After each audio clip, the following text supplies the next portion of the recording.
What is up, ASL fans and coaches? It's Susie here with a special guest. Hey, what's up, guys? Hydro322 here. We're going to be going over the week one transactions, and we're not going to go over the post draft transactions as that's kind of like what they drafted since they did it so suddenly after the draft. Hop right into this.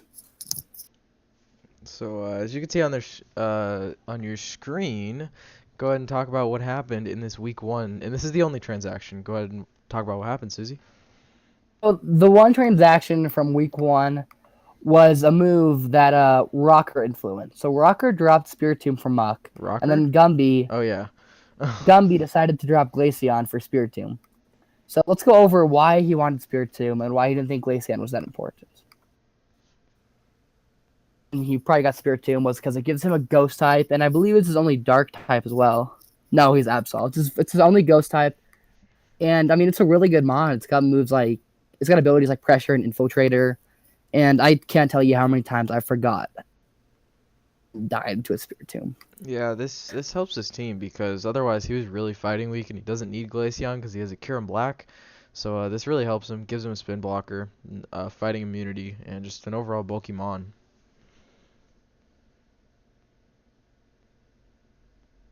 Some of the moves we might see him run with Spiritomb this year are most likely some type of set with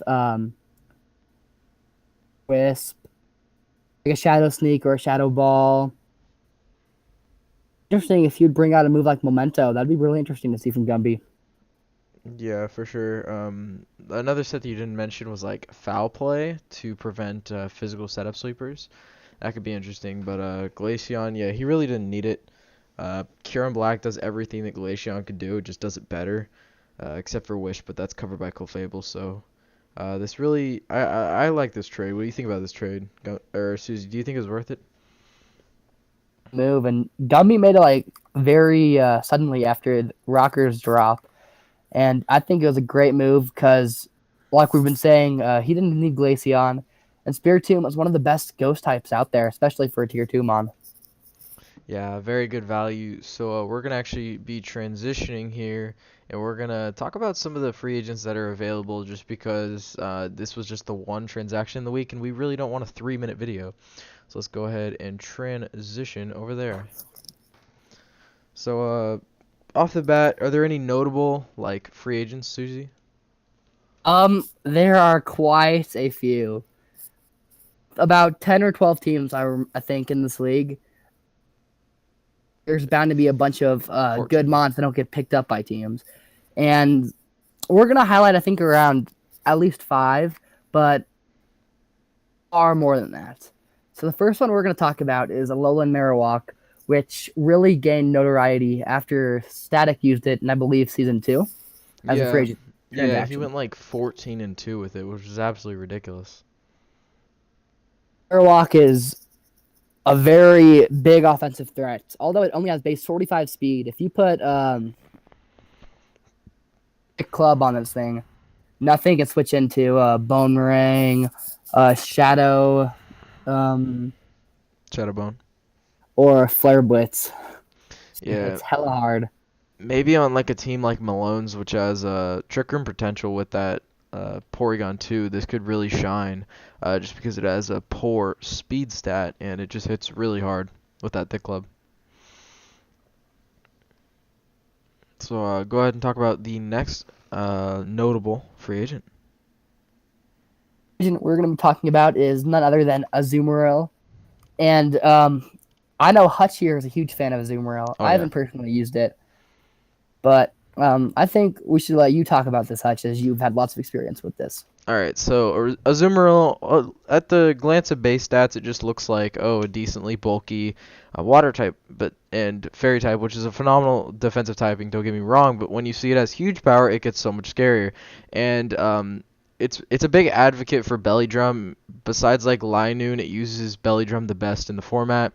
And now that the ASL has added in the allowance of status Z moves, I definitely think Azumarill will get picked up during the season, just because Z Belly Drum is one of the most broken things out there that is allowed in most leagues, and I definitely see it be picked up, even if not for a Z user, because Choice Banded Azumarill just hits absolutely hard.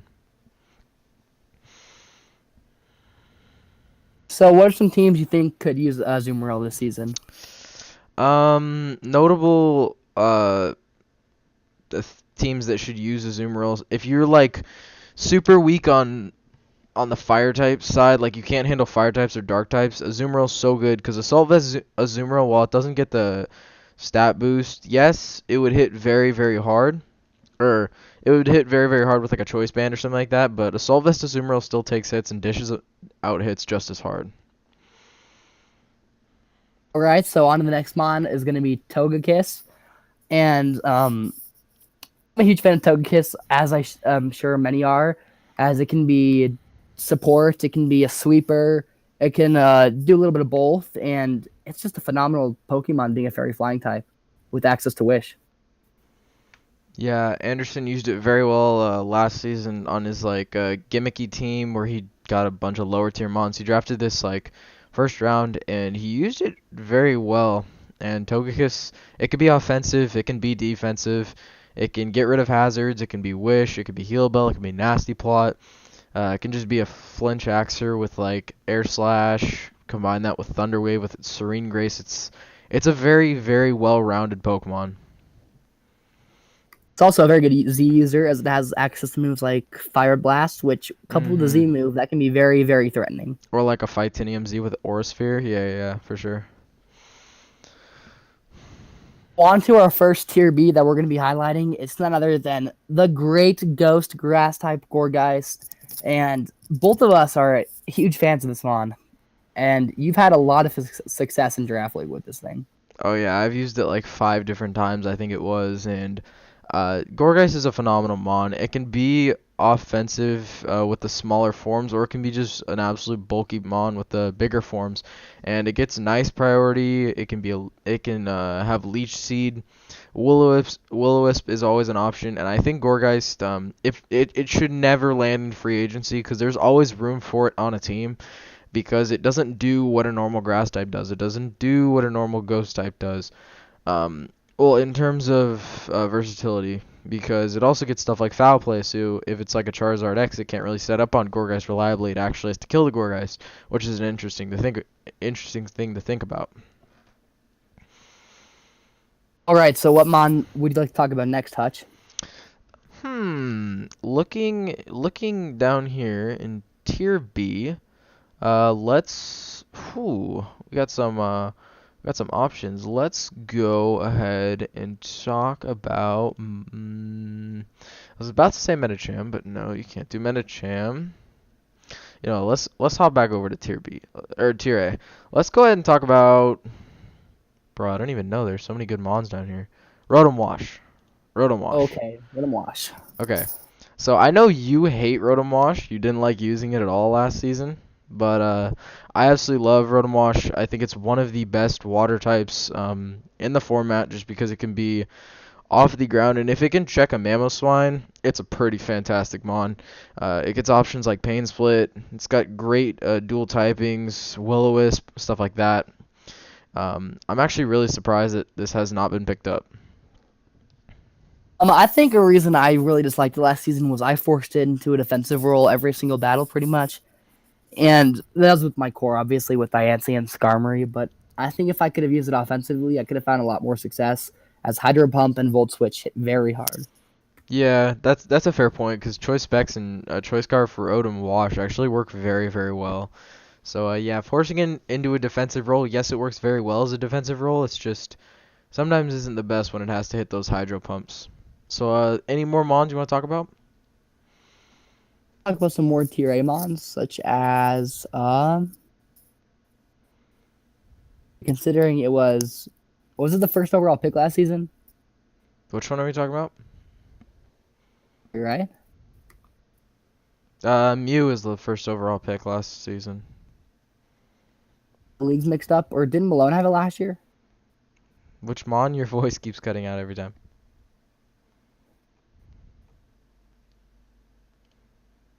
Hello? Oh, Zerkatry. Oh, Xurkitree. Alright, go ahead and talk about Xurkitree.